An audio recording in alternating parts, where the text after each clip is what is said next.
welcome back to TechTeacherHQ.com, your technological world at your fingertips.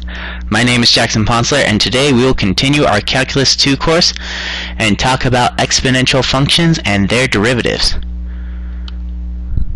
As I mentioned, we will be talking about exponential functions, what they look like, and what their differences are from typical functions, and we will also be talking about how you take a derivative of an exponential function. In previous video messages, I have showed this slide. Basically, we had regular functions such as x to the 3 power, the square root of x, 1 divided by x, and exponential functions take that x and put it into the power area. So, for example, an exponential function is 3 to the 2x, or negative 2 to the negative x. And we have a very important exponential function known as e to the x, where e is an irrational number, such as pi, and it's essentially 2.71828 to the x power. Now the big question I am going to answer in this course today is, how do I take a derivative of an exponential function? Taking a derivative of an exponential function is very easy, but you can easily kind of get tripped up about it. Basically, I have the example. If I want to take the derivative of a function a to the power of some function of x, meaning that in the power it can be x, it can be x squared, it can be x plus 1. When I take the derivative, I take the derivative of what's in the power and I times it to the base. So if I take the derivative of a to the f of x power, it gives me the derivative of f of x times a to the f of x power. For example, if I have the derivative of e to the x power, the derivative of x is 1, so I do 1 times e to the x, which gives me e to the x power. If I take the derivative of 2 to the 3x power, I take the derivative of 3x, which gives me 3, times it to 2, which becomes 6 to the 3x power.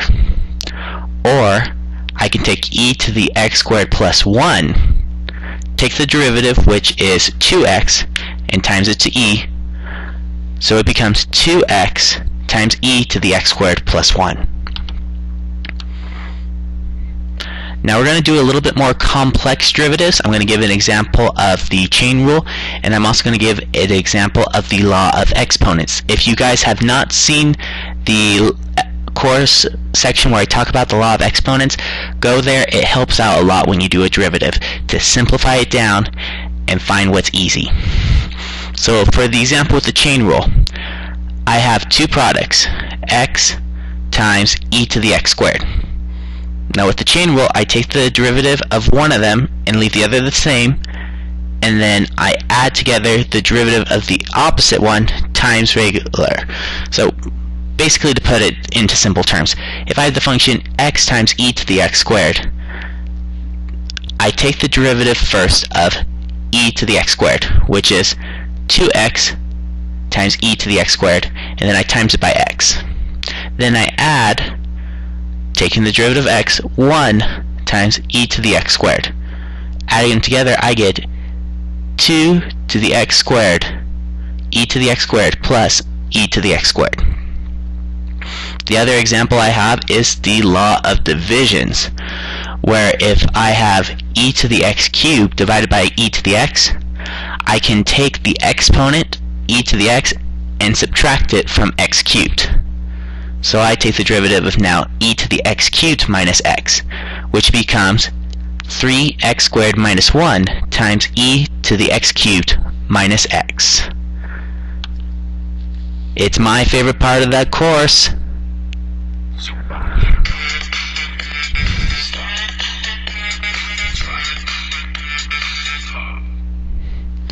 That's right, it's that time again. Stop, drop, and pause. This is where I let you guys take a shot at one of these sample problems, and then afterwards we check the answer together and see if you got it right.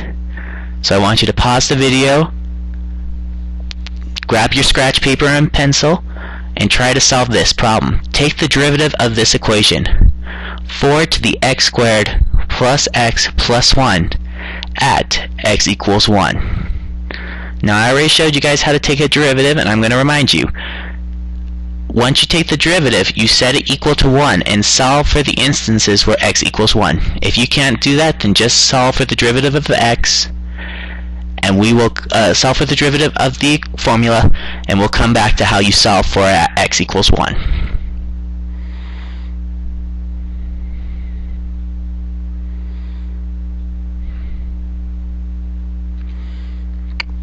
Are you done? Let's check it out together. When I take the derivative of x squared plus x plus 1, I first, as I mentioned before, I take its derivative of what's in the power, and that becomes 2x plus 1, and then I times it to the base, which was 4. So that gives me 2x plus 1 times 4x squared plus x plus 1. Then I plug in 1, where I get 2 times 1 plus 1 times 4 to the 1 squared power plus 1 plus 1, which becomes 3 times 4 to the third, or 192. The second part I'm going to talk about is how you can find an equation with its derivative. Now this is a formal definition here, and so I'm going to try and put it into the simplest terms I can, because for me, I work with simple. And that's what I'm trying to do with these courses. I'm trying to present things simply so that everyone can get it, because calculus, derivatives, integrals, series, everything can relate to real life. But as we mentioned before, let's see, if I had a function y equals some exponential function, it will take more or less this form. A constant c times e to the kx. Now I don't really care if people say this doesn't match. You can manipulate the two constants c and k to give you any function you want. So if we were just to leave c and k as 1, it'd just be y to the ex power. If I had 4 to the x power, I would have c be 4 over e and k equals 1. So we can essentially use this function to see that if I was to take this equation, y equals c times e to the kx power, I can take the derivative of it, and when I take the derivative, I take this k and I'm going to bring it down. So the derivative of y equals k times c times e to the kx power. But I know y equals c times e to the kx power, so I can plug back in y. So I see that the derivative of y equals k times y. And using this, I can solve for equations. For example, if I know that when I take the derivative of y, it's going to equal y, and I know with the initial point that y at x equals 0 equals 1, I can solve and find an equation that meets that criteria.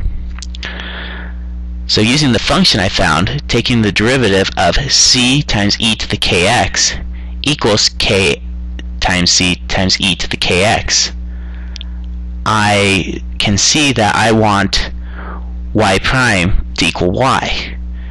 And the only way I can get y prime to equal y is if I set k to equal to 1. So I know that my equation is going to come around to y equals c times e to the x power. So now the question is, how do I find c?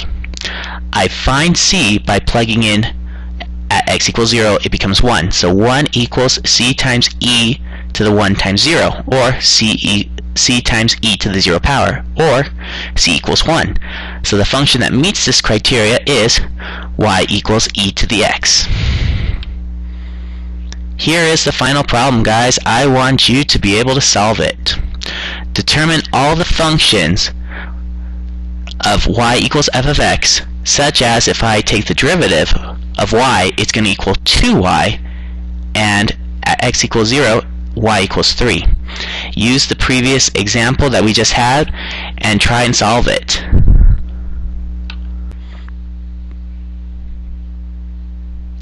Did you get the answer? Let's find out if you did.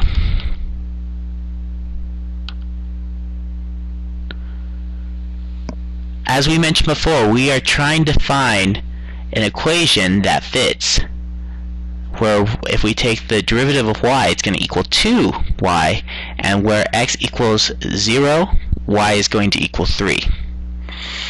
Using the equation before, we know if we take the derivative of c times e to the kx, it's going to equal k times c times e to the kx, or the derivative of y equals ky. So we can see, just by looking at these two equations, k is going to equal 2 in order to get the derivative of y to equal 2 times y.